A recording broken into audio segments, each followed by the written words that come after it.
you are gonna get 55 different monsters bukkaking a witch. That's what's gonna happen.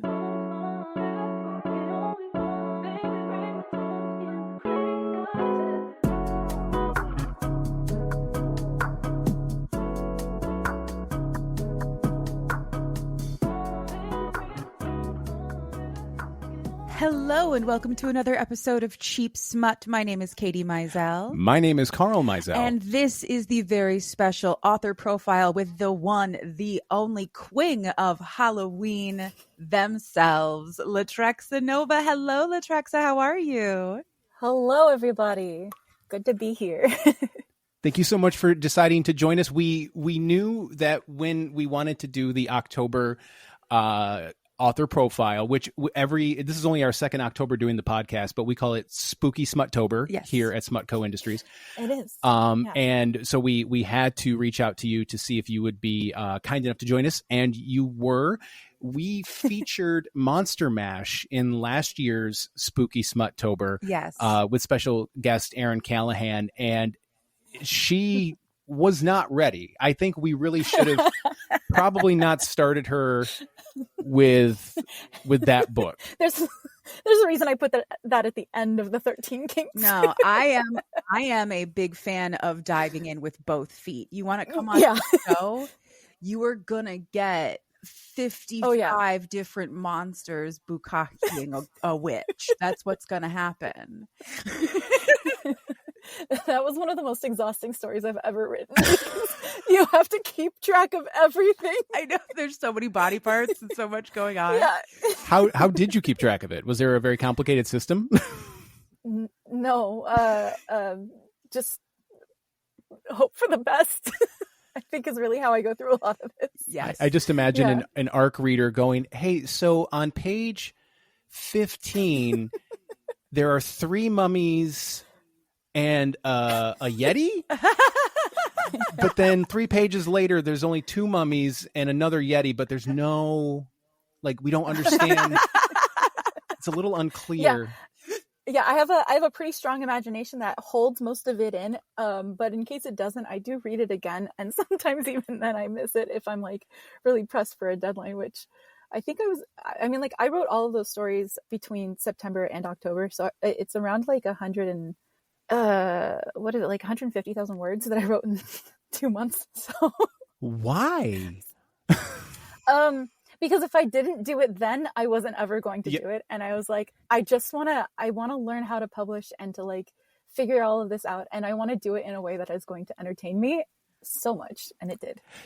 Good. Well, you set me up for a perfect place to start this conversation. You said you wanted to learn how to publish. So where does your author's journey begin? How long? Because I was trying to make heads or tails of your bibliography, as it were. There's just so much, and it doesn't seem like you wrote it in that.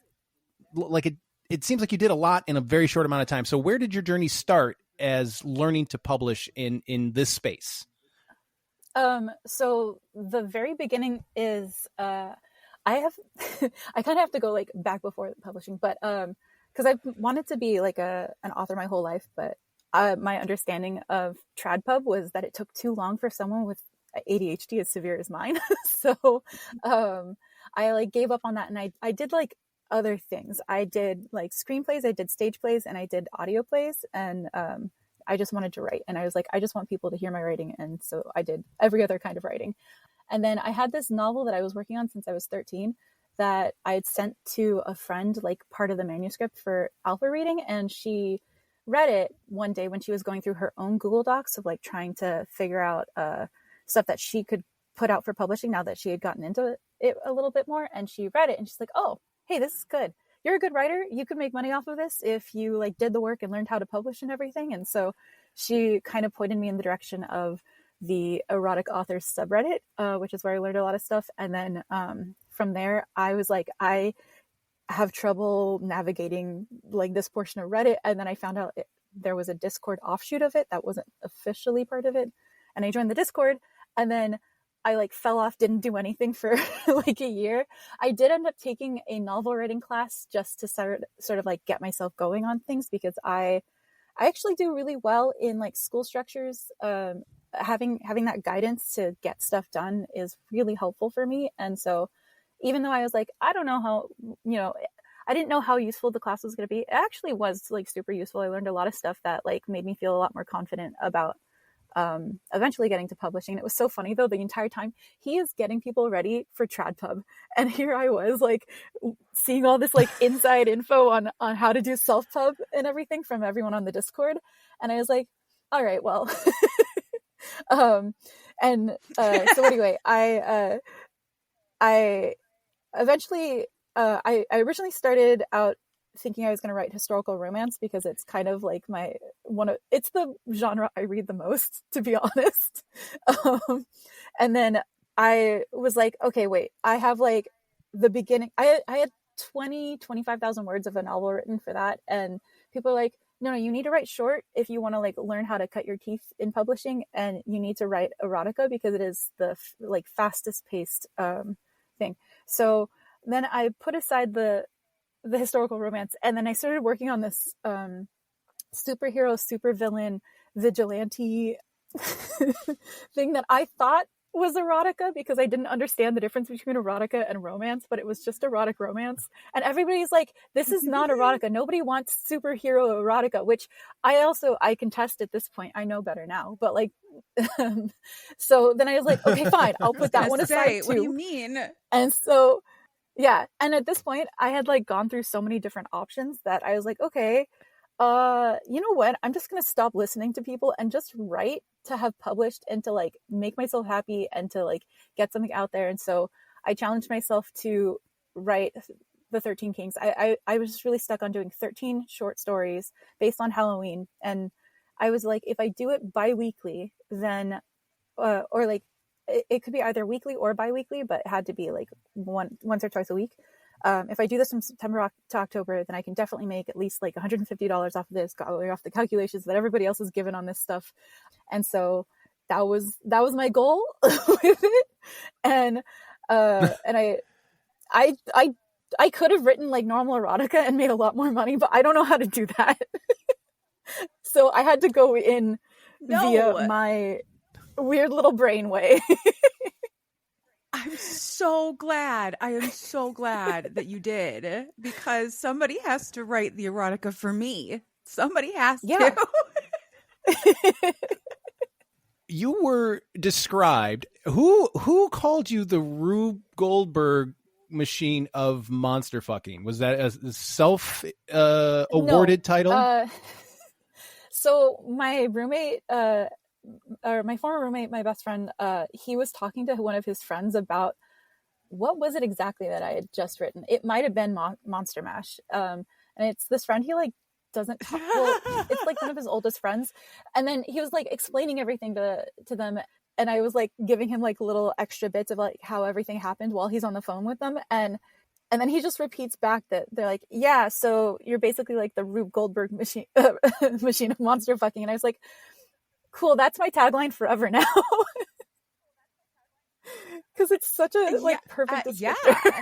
I mean, yes. Yeah. For those of you who are not familiar with what a Rube Goldberg machine is, you've definitely seen them. It is an extremely complex machine designed to perform a very simple task, but it involves a comical amount of steps to like just get a ball into a cup kind of thing. So having been exposed to two of your books now, I can confirm that is appropriate. Yeah. It makes me like the second I heard that this past week. Yeah. Yes. So this past week we read Mummy Sorry, and he's still a broken man. Yeah. I thought it was you genius. won't believe the amount of actual research I did. It was for absolutely. Yes, of course. What was the research process like for that book? Okay, so first off, I wanted to know if there were any other mummy eroticas out there. There was one at the time. I think it was a triple F. So, and like I don't really remember it well. And I tried to find it recently because someone was talking to me about mummy peen, and then I was like, well, I don't have more peen for you, but I do have another mummy. And yeah, so that was the first thing I did. And the second thing I did was I looked up first off, I wanted to figure out, like, could I make it an actual like woman pharaoh? And so I looked up a lot of different, like, I tried to find if there were any historical female pharaohs, and there kind of is one, which is actually who Neferusobek is. I'm sorry to the memory of Neferusobek.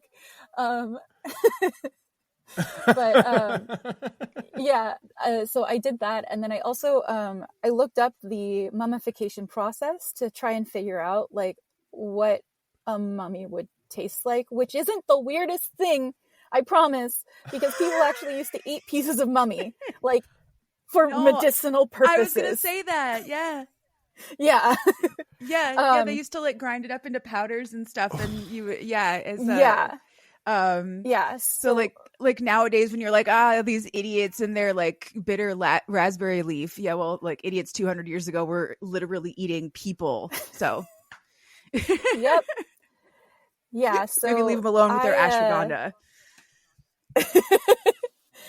I had done that, and I also like obviously looked up like the mummification process and everything to figure out what the different flavors would be involved, and so like a lot of those flavors are integrated into it. And I also like refreshed my memory on the mythology of like the Egyptian afterlife and everything, and especially on Anubis, who I do call Ampu in the book because that is historically also another name for him.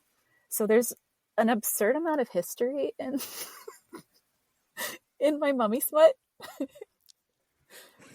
That is one of my favorite. Because I would love to hear, like, I would love to overhear a conversation of two people talking about that book at a coffee shop, and then but the one person who's like, but no, dude, you don't understand. It's historically accurate. Yes, historically accurate. Mummy lingus. Yeah. Mummy lingus. I said it. Mummy lingus. Oh God. Sarcuntilingus. Go ahead. No, sorry. I was trying to. No, it's so good. It's so good. I'm so glad you did that. Yes. How does Latrexa Nova, when you're walking around just in your day-to-day life, what catches your imagination and takes you down a particular rabbit hole where you're like, I'm going to write about this? And have you ever so what catches your imagination, and then how do you decide, yes, there's something here, or I think I'm going to put that one on the shelf for later? Didn't you literally write a book once because you saw a video of a gooey duck? Was that you? Oh, no. Okay, so that I already had that series like that actually is a series I started writing last year, and then I was like, I haven't figured out the peen situation yet, because I am really bad about thinking about the peen situation. It's like the last thing I think of usually, and as soon as like I can't remember if it was Cassie or if it was Biblio Barbie Danelle who like tagged me. But I was like, all right, I'll do it. I'm in. So yeah, I put the gooey duck into Hot Summer's Prey because I was already using a kind of like my own version of like the creature from the Black Lagoon / Shape of Water guy that was a lot more inspired by the Peruvian myth that inspired both of those. So yeah, I was like, this works. Because he's a sex worker, kind of, in that he has to collect sex magic to deliver the sex magic to the sea witch in exchange for keeping his like fancy bioluminescent garden alive. It all makes sense. Perfect sense, I promise. He's so cute. I love Picari. No, it does. That's so sweet. Oh, his garden. As for like what inspires me, I watch a lot of YouTube, and I watch like a lot of video essays, and also like just, I don't know, also just a lot of brain rot stuff because I gotta balance out all the video essays with something. And so what's probably absurd is the amount of like really genuinely serious videos that have given me inspiration for smut. Like the one I'm working on right now is it's Grumpy Sunshine. I mean, like, this is one that I'm trying to get done as soon as I can, but I have to get like more Hot Summer Praise stuff done. And I also am simultaneously distracted by my zombie romance, which I really want to get done, but I don't think I'm going to get it done before Halloween. But Grumpy Sunshine, for that one, I literally was just going to write like the literal trope. And then this year I had the beautiful realization that I could also shove a Hexus type character in there from Ferngully. And then I was trying to figure out like the mechanics of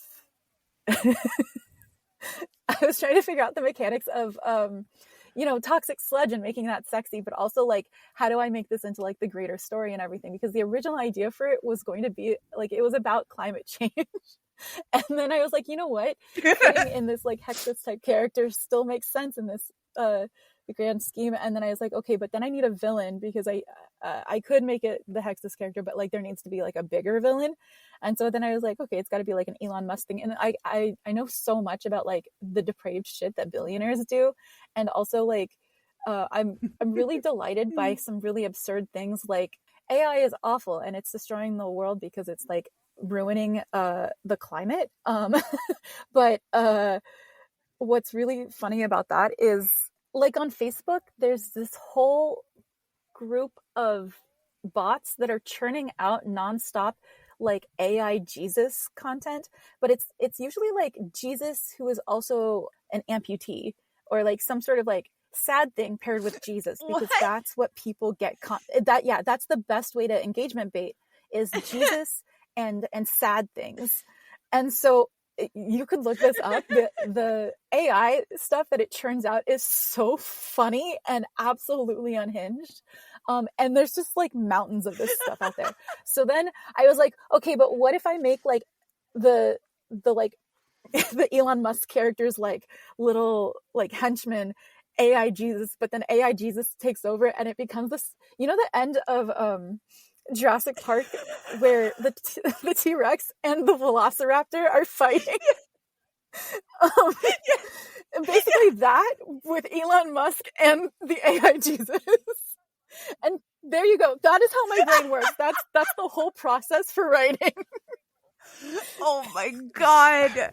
Be my best friend forever. Move into my home. Oh my God. That's hilarious.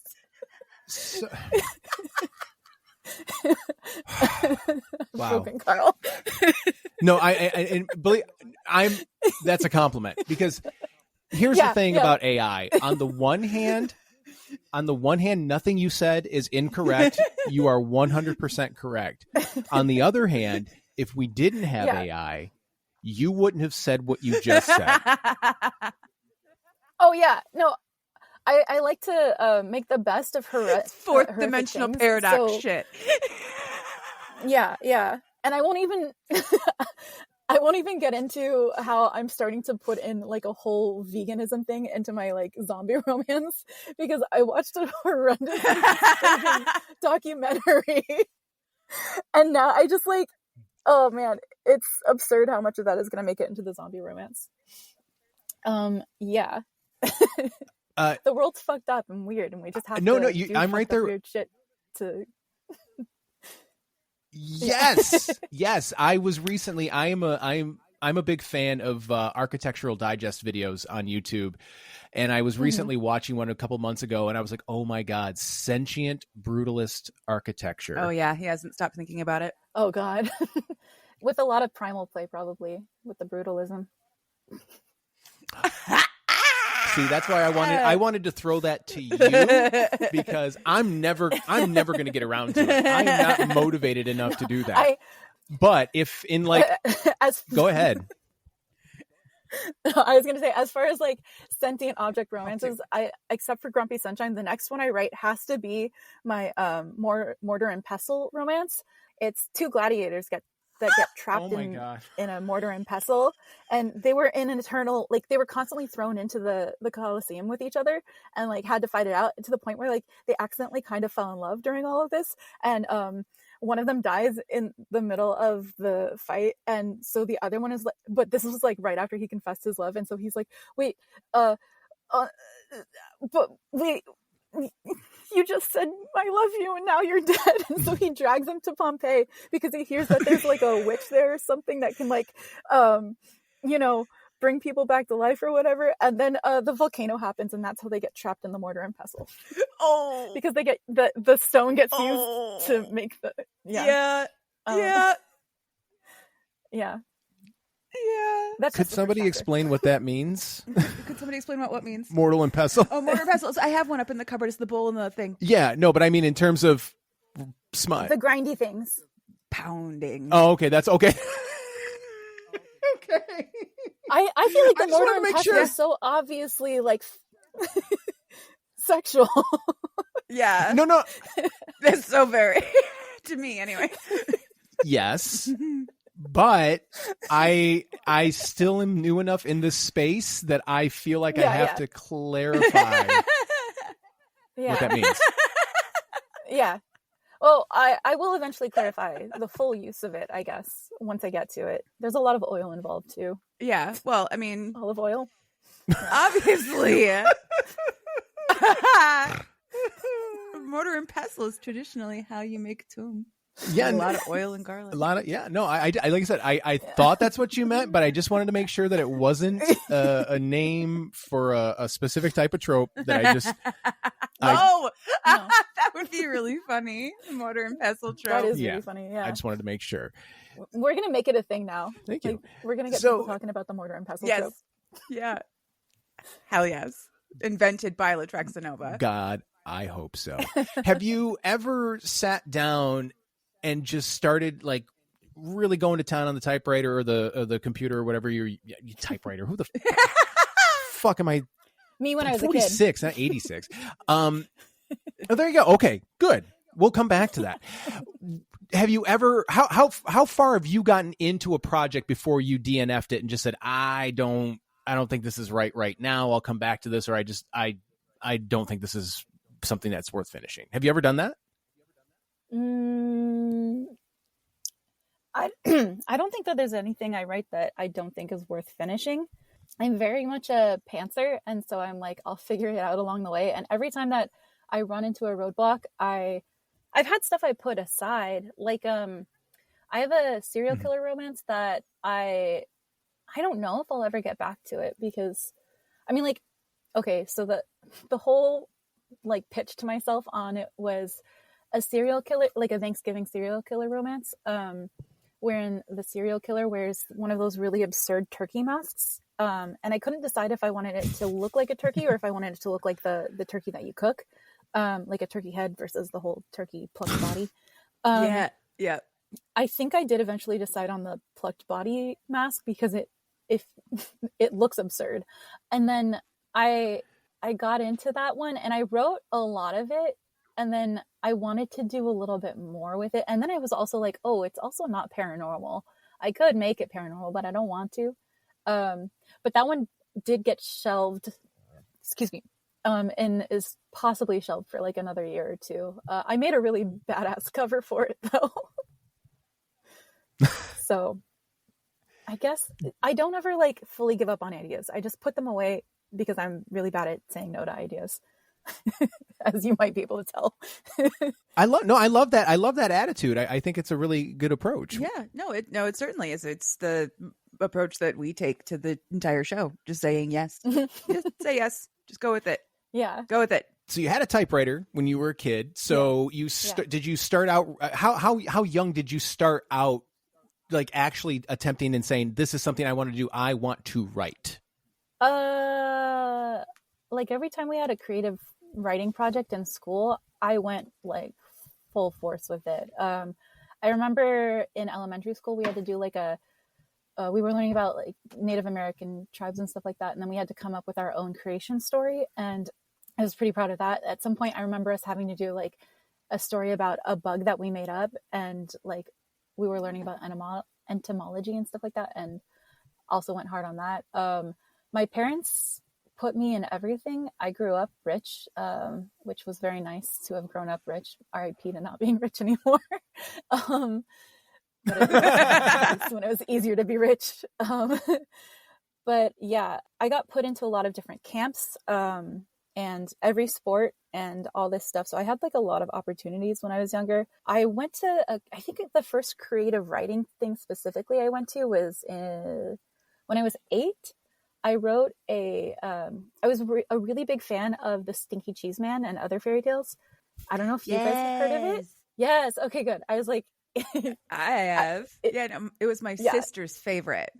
Oh, it's so good. Because I was getting really into like twisting fairy tales and stuff like that. Because I got into that, and then I got into reading, like, I was trying to find like different versions like told from the villain side. And then Wicked came out when I was really young too, and I read that immediately. And let me check how young I was when that came out.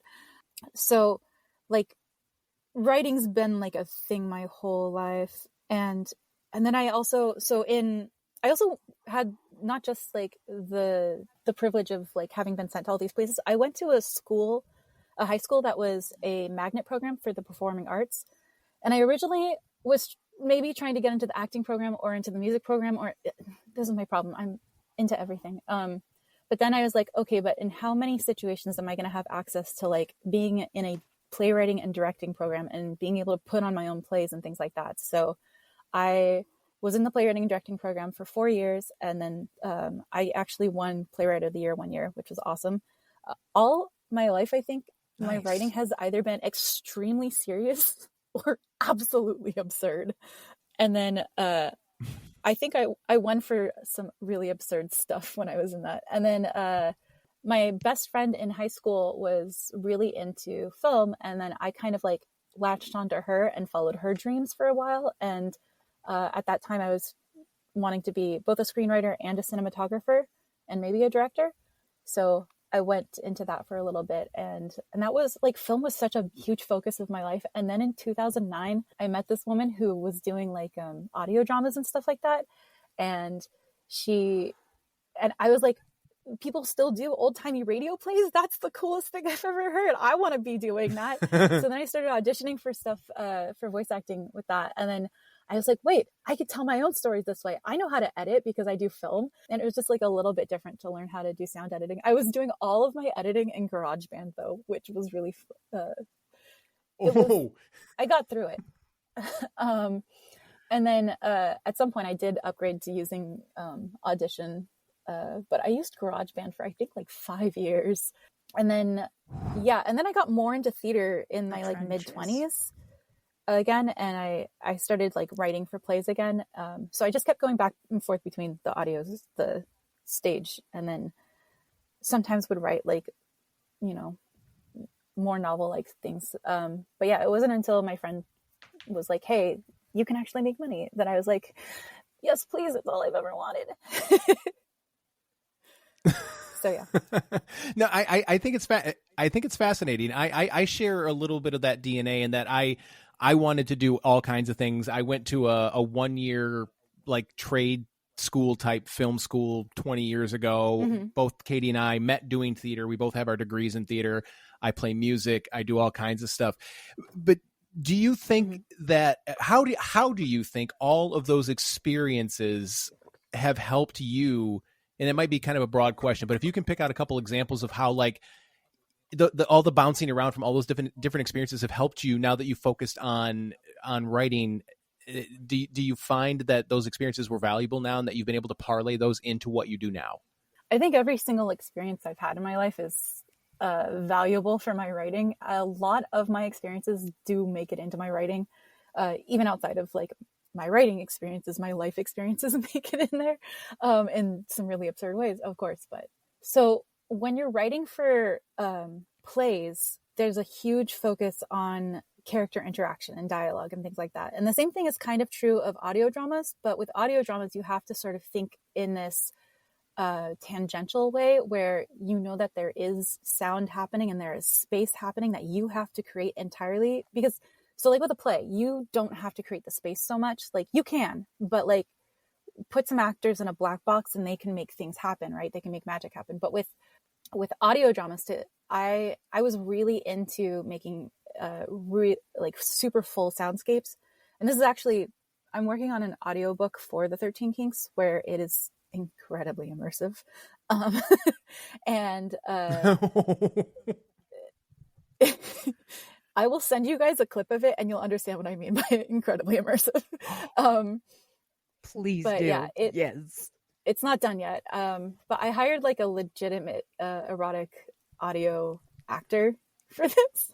So with story structure, it changes between how you write and the pacing and all of this. It changes between plays and film and audio dramas. Oh, and film is the most edited down version of writing you will ever work on. Like even in your like directions.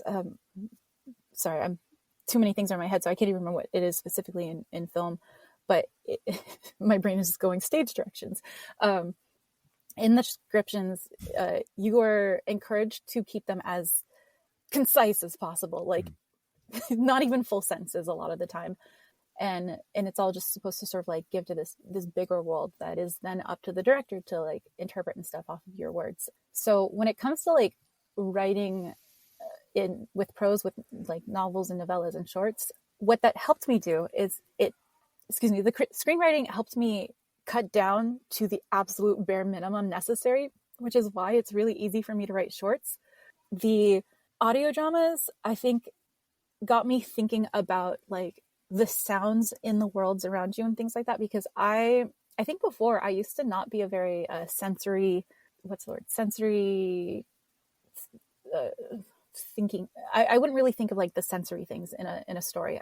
For me, it was a lot about character, because again, that I think comes from the being in theater and like focusing on stage plays. It's all about character and interaction and stuff like that. And so having these 3 completely different writing styles sort of floating around in my head when I move to write, I think just really helps get really snappy dialogue, really fast-paced stories, and it also helps flesh out when I think about it. It helps me flesh out like a bigger world, because I'm trying to think about it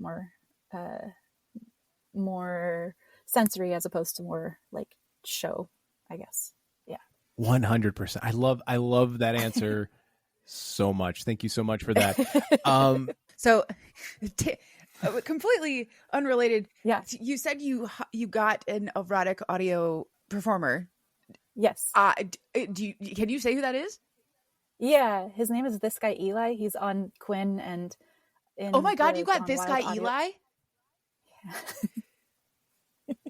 No shit, that's so cool. Okay, so so I am very good friends with Lauren Devora, who writes as Gwendolyn Harper, and she does a podcast about Quinn. And I have been on that podcast as well, and they talk about erotic audio. And this guy Eli is a big favorite of all of ours. That's so cool. Yeah. Okay. The reason I went for originally I started listening to like erotic audio to try and force myself to hear sexy noises, because I cannot tell you the visceral upset that it used to instill in me. Oh my god, no, it's really hard. Yeah, and not only that, but my other problem is I am very sensitive to sound, right? Because I've been working in sound for, I think, 10, 15 years now. And when people don't have good sound quality, and then also when they're not good actors, because I'm a theater person, I need everything to be there. And then, so I was like listening through Gone Wild Audio to like, it's a subreddit, by the way. And I was listening through a bunch of people, and then like I stumbled on Eli. Maybe it was from he did this audio that was like Jekyll and Hyde, and I think that was the moment where I was like, oh yeah, that one was a good one. I've actually heard that one. Yeah. But like the rest of his content is very like, our brains are so similar, because I've gotten to know him a little bit better and stuff like that. But he writes like really absurd, silly stuff, but still like plays the sexy as authentically as he can. And it is my favorite thing about him. Cause he has like an audio named Sad Wet Grass that he did in full seriousness. There's another one where his what he likes to call his porn stepmom she wrote this dentist series where it's just like nonstop dentistry puns and things like that, and like he did that all like as serious as possible.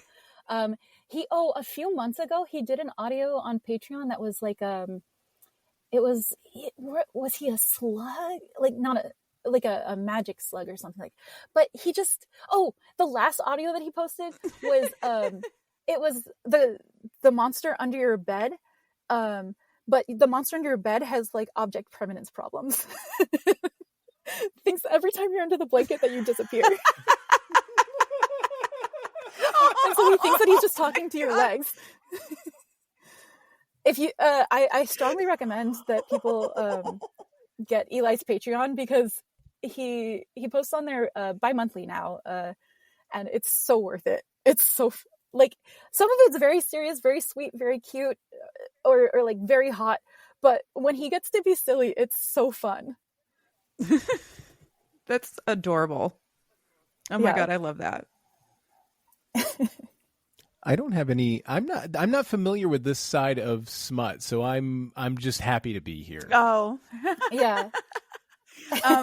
So while I have the microphone, let's go back. You mentioned your covers, and I only have one representation of your covers here. I have Jacked Up. Mm-hmm.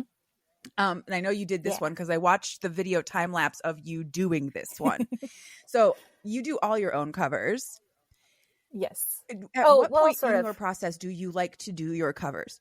Well, yeah, I do yeah. But when you do, when I do them, yes. So just to preface, the ones I haven't done are Hot Summer Spray and Everything in the Wet Hot Monster Summer. Kit Fox did the art for, and then the one I just came out with, Fed After Midnight, which is it used to be in Creepy Court, and then I added some stuff and re-released it. So that one is by Luna Mist. And then, Halloween Spirit and Bitten on Halloween. I didn't do the covers for that. Kristen Lance, who is in charge of the collab, she's the one who did the covers for that. Although I think I did the photoshopping on the Grim Reaper in Halloween Spirit, but I didn't do the full cover. Anyway, so I'll get an idea, and what gets me really excited about doing the rest of it is making the cover, because I like to see kind of what's possible. I think I used to maybe wait a little bit farther into the process to try and come up with the cover, but I think having to come up with things like that, and also I'll write the blurb as soon as I can, and most authors absolutely despise writing blurbs, but I actually I like getting it out of the way. It helps me focus and helps me figure out what's going to be like the stuff I need to really concentrate on. So yeah, I do the covers like super early, and I absolutely adore playing around in Photoshop. When I first started doing covers, they were so bad, like not bad in like a shoddily put together way, but bad in I just didn't understand how to make a I didn't understand how to make like a sexy cover, or like make a marketable cover. And so I because of the self-pub Discord that I was in, I would always throw my covers up for critiques. Although I will say the original 13 Kings covers never went through critique. Those, like I said, I was like, fuck it, I'm just going to go for it and like get things out. But every cover I've ever made like since then, I put through critique, because I like to hear even little things that I can change and stuff like that. Even if they're not the most to market covers, it does help me get them a little bit closer there so that people actually pick them up. Yeah. Now, Katie and I, when we were in theater, I think theater, more than other artistic disciplines, they really teach you how to not just receive criticism, but how to give good feedback and good criticism. Do you think that, because you're the first person that we've ever had on the show that I feel like was openly like, yes, please give me this feedback. Do you think that those experiences in theater kind of helped you be more open to receiving that type of feedback? Yes. I mean, I have been in creative writing programs since I was like 8, but in definitely like we had to in high school give a little bit of feedback and stuff like that. And then in college, when we were doing the actors rep, which is basically playwriting and directing, because then we just like wrote plays and got to put them on and stuff like that. Or the repertory, not actors rep, sorry. But in repertory, we we would sit down and do kind of like roundtables and stuff like that of critique. But in between high school and when I went back to college for theater, I also hung out with a lot of comedians, and you will never have yourself torn apart any harder than you will by a comedian. One of my best friends was this comedian who, he would literally just tell me, "You're not funny. You think you're making a joke?" And like, it's almost in this way of like watching a kid, like a baby try to walk and the baby just keeps falling down. I imagine that's what it was like watching me try to make jokes sometimes. Because as you guys can tell, I have a very tangential like thought process, and like it's hard for me to get to the point. And this is terrible in comedy, usually, unless you like put jokes in along the way, right? So I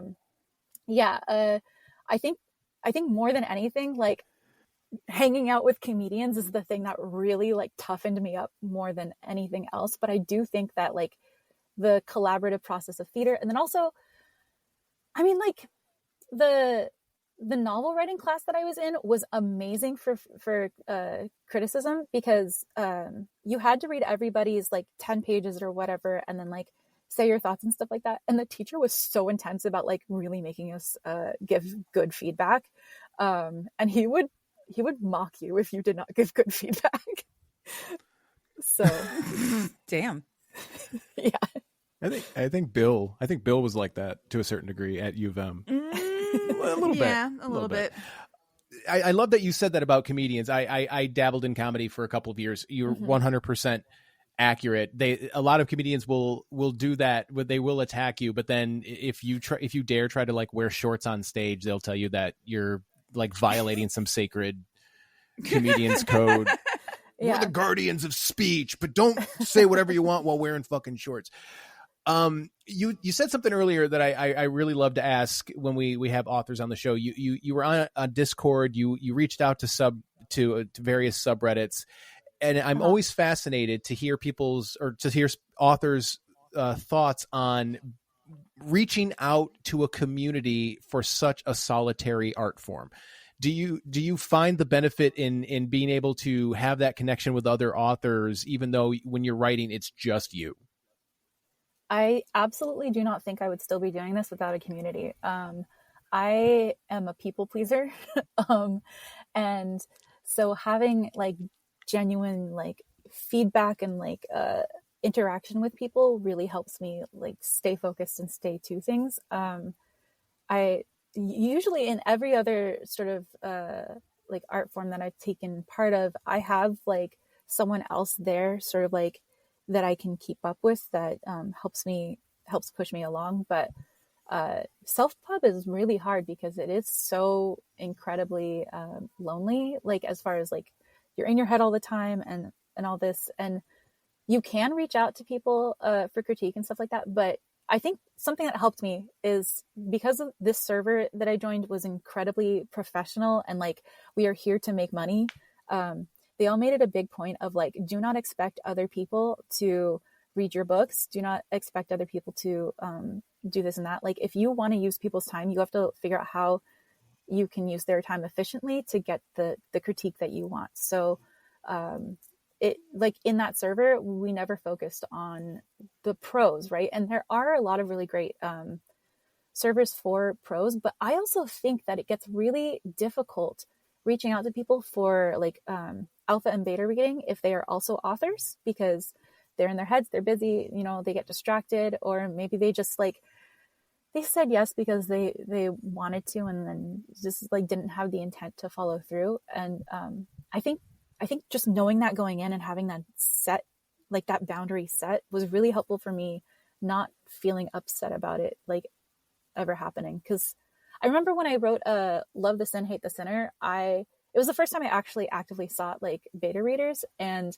I had 6 people tell me they were going to beta read it for me, and I think 2 people did, and they took a while to do it. But I was incredibly grateful that anybody read my books at all, because at that time, like nobody was really reading my books. And I'm still not that popular, but like at least now I know, like I have like guaranteed people I can turn to and be like, hey, can you read this? And they will literally read it in like a day or 2. So yeah. For somebody who has made their name in monster smut, how do you reconcile that with the difficulty that you have, or that you admitted to earlier, in thinking about the peen? Okay, so my theory about monster smut or just monsters in general, is that like it is always about like the other. It's an inherently like intersectional and inherently like queer, sex positive, just like inclusive genre. And so that is like the main feature of it to me. And also like it is all about like taking things to the extreme. Like, why just have sex when you could have a monster chase you through the forest and like pound into you like nonstop, as you like, and like, you know, making absolutely impossible things happen. So while I don't think about the peen until very late into it, the fact that it opens up so many doors is like the most exciting part of monster romance for me. I love it. Oh God, I love it. How it's okay. How hard does Latrexa Nova go for Halloween? The Halloween decorations in my house never come down, I guess. Okay. As far as like putting up new decorations during the rest of the year, I am angry at the neighborhood I live in because I put some skeletons out last year and they disappeared, and I'm still mourning them. So now all I've got left is Albert Speinstein, who hangs out on my couch, and he's never going outside in case someone walks off with him. But yeah, protect Albert. I do. I did kind of take his head off and turn it into a prop for when I was a siren for the masquerade ball I went to, but I just wanted him to be along for the fun. As far as like going hard for Halloween in my writing, every single year I get it in my head that I have to do like really big projects for Halloween, but this doesn't happen until August or September, because I work like nonstop from May until mid-August. I have like nonstop work where I have to wake up at 8 a.m, which is awful for me because I have a non-24-hour sleep cycle, and so having to wake up at the same time every day is awful, and then having to wake up super early in the morning is horrendous. And it's hot as fuck. It was like 110 degrees this year, a lot. So I can't think when it's like that. So September finally comes along and I'm like, it's time. You said it was 110 degrees and I just shut down just hearing the number. Yeah, truly. Yeah, I shut down the whole summer. Like anytime I wasn't at work, I was doing my absolute freaking best. And this year I tried so much harder to like get shit done during the summer. I mean, I actually wrote a novel. It's just like most of the summer I was dead, and then like I think I like took 2-3 days and busted out most of it, and then like died again after I edited it and all that stuff. So Jeez, 2 or 3 days. Yeah, that was healthy. Yeah, I'm sure. I worry about you.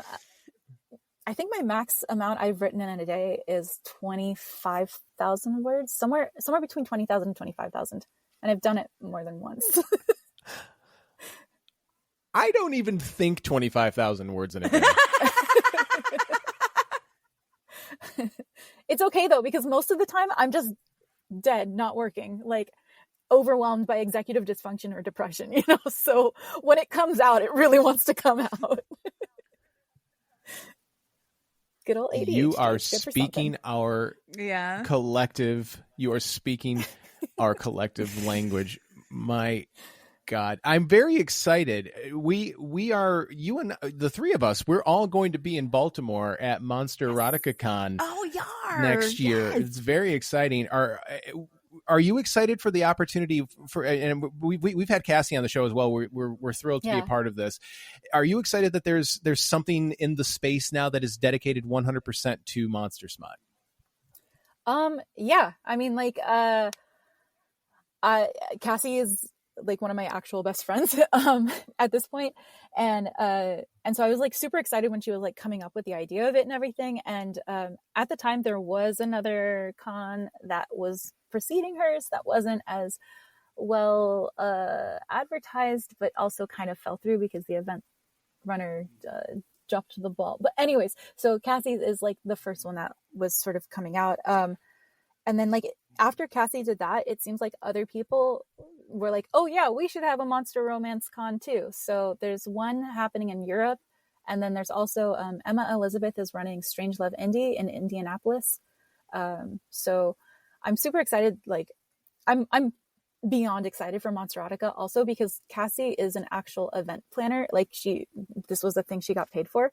And so there's so many details that she has covered in the course of planning it that I am just in awe that like she thought of it. And I remember when she was putting out like the amount of ticket sales that she was gonna do, right? And she capped it at 400. I was like, Cassie, you should invite more people. You have so many more people that like want to go. She's like, no, this is a first year con.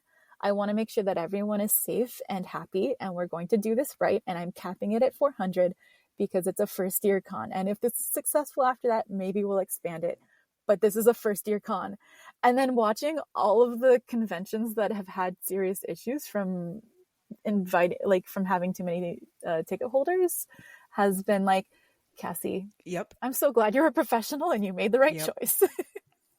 Yeah. Smarty pants. Yep. I think you're probably going to say the same thing. We just went to Sinful Signings in Roanoke last month, where they similarly choose to keep it small with the intention of making sure that it doesn't get out of hand. And it's so much better that way. Yeah. I want to go to Sinful Signings. I had such big FOMO when everyone was talking about going this year. Maybe next year. We'll see if they invite me. Come next year. It's in July. Yeah, we'll see. Cassie mentioned that she was a project or event planner when she was on the show with us. And that's why between you, Katie, and I have very lightly kicked the tires on like maybe doing something here in the Midwest because we're here in Michigan. So it's really good to know that between having Cassie and Desi and Autumn and Dave on the Sinful Signing side, like we have resources that we can reach out to. And also representations of how good cons are run. Yes. Yeah. There's so much that can go wrong. Oh, I've been to like a good handful of cons this last year because my first one was in November. It was an Anytime Author Productions event in Colorado, and those events can be kind of overwhelming because they really do pack in as many authors as they can, and the tickets are free. But it does mean that like you get to interact with like a lot of people. So I'm like grateful to them for the fact that like it gives you like a lot of people that you're exposed to, but also like I'm very excited to be at like a smaller con where like the people are specifically focused on monster romance, because I've been to two small cons that don't have like a lot of people in and out, that were intentionally made to be like a little bit more comfortable, but they're general romance conventions or general book. I think they were both general romance conventions, and not everyone was there for monster romance. Most people don't want monster romance. But luckily my stuff is like weird and silly in a way that like gets people to go, maybe. So yeah, I'm super excited about that. And also super excited to meet all the people, because so many of the authors are either friends of mine or like just acquaintances that I adore at this point. And then also of the attendees, like there's so many of you guys that are, you guys are influencers for it, right? So there's so many of the like attendees and like the influencers and the vendors that also I've gotten to know, in the parasocial way of just like seeing everyone around and stuff, that I'm very excited to meet as well. Cause I don't know, I love this community. That is something that we say all the time, that this is, we had a community in theater that we lost when we kind of drifted away from that. And we found this place, and this is where we feel like we're at home now. Yeah. Absolutely, it does have that kind of I often say it feels like theater, but where they don't tell me I'm too fat. I'm sorry that was your theater experience. I would have punched people if I was in theater with you. But yeah, it definitely has like a very introverted theater vibe to it, this whole community. 100%. I was going to try. We're approaching the end of our time with you. We want to respect your time. So I wanted to wrap it up. So on the internet, where is the best place for people to find you and your work? Best place to find my work, if you like to read it in ebook form, is going to be on Amazon. If you like signed copies and cool, neat swag that I put way too much thought into, I mean, it's not a lot of swag, but the swag that's there, I put a lot of thought into. I have on my website, you should have access to my Shopify. And then if you like to talk to me and stuff, I'm on Discord nonstop. It is where I live. And then I'm also on Instagram a lot. But as far as like Twitter and TikTok and any other ones, I'm not on as much as those two. But yeah, I am very active and responsive when people message me.